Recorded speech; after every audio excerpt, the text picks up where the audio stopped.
Subalit sa kabila nito, nagsalita po ang ating mahal na Secretary John Vic na ang nagplano po rito, o yung pagkaintindi namin, ang nagplano ay kayo.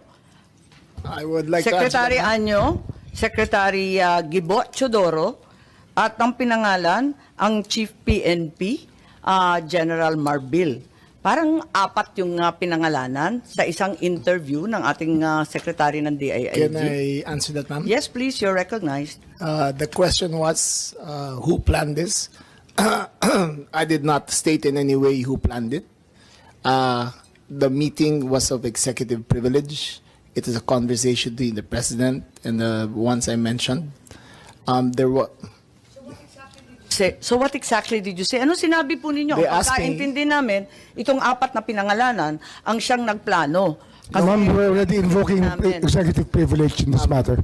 Yes. We're invoking executive privilege in this. Yes, Already- that's fine, but it's Yes. in the interview, and it's Yes, ma'am. public. It goes as far as the interview, ma'am. Yes, ma'am. Yes, That's it. I'd like to understand. I think your brother was trying I to did not explain state in any what he way. said in the interview, and I'm happy They to asked hear me it. if I planned it. I said it was not me.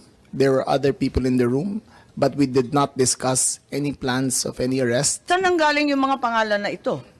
Ma'am, that again is executive privilege. Ma'am, let Pero me explain, ma'am. Let me nandun explain sa first, ma'am. interview po eh. Yes, yes, Ang ma'am. liwanag Let eh. me explain first, ma'am. We were discussing rumors of an impending arrival Parang based on. hindi yung ganun ang dating sa amin eh. Ang pagkaintindi that namin, is the whole apat ang truth, nagplano. ma'am. That is we were discussing rumors. Go ahead, ma'am. Patugtog na lang natin para maintindihan ha.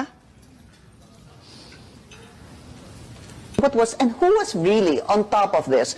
Kayo ho ba? Because during the press conference of the president, it was you and the president. Yes. So ikaw ho ba nagplano ng lahat ng ito? Hindi naman, hindi naman.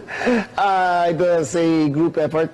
Secretary Chidoro was there, Secretary Anyo was there too, and the President and I. So, hindi naman ako. Ako lang ang I natira. stand by that, ma'am. Last man standing doon sa Malacanang. I stand by that. Kasi Secretary Chidoro was working out of his office. Eh napakaliwanag po ng sinabi Yes, ma'am. ninyo. Wala Secretary namang Anyo, of mapakiyaw-kiyaw course, dun sa Special Police sinabi. Intelligence. Yes, ma'am. Patayin na muna natin. Pakaliwanag naman ang sabi ninyo, hindi ako mag-isa, kahit ako ang kasama ng presidente nung nagsalita Yes, ma'am. sa press con, hindi ako mag-isa ang nagplano. Isang grupo kami. Tapos pinangalanan mo. No, ma'am. Eh sinabi ninyo eh. I state, ma'am, again, executive privilege. But, ma'am, Walang executive privilege kasi binunyag na I ninyo sa must TV. state it very clear, as I stated very clear, that there was no mastermind. We were discussing mainly about what the president's statements were in Hong Kong, and it was based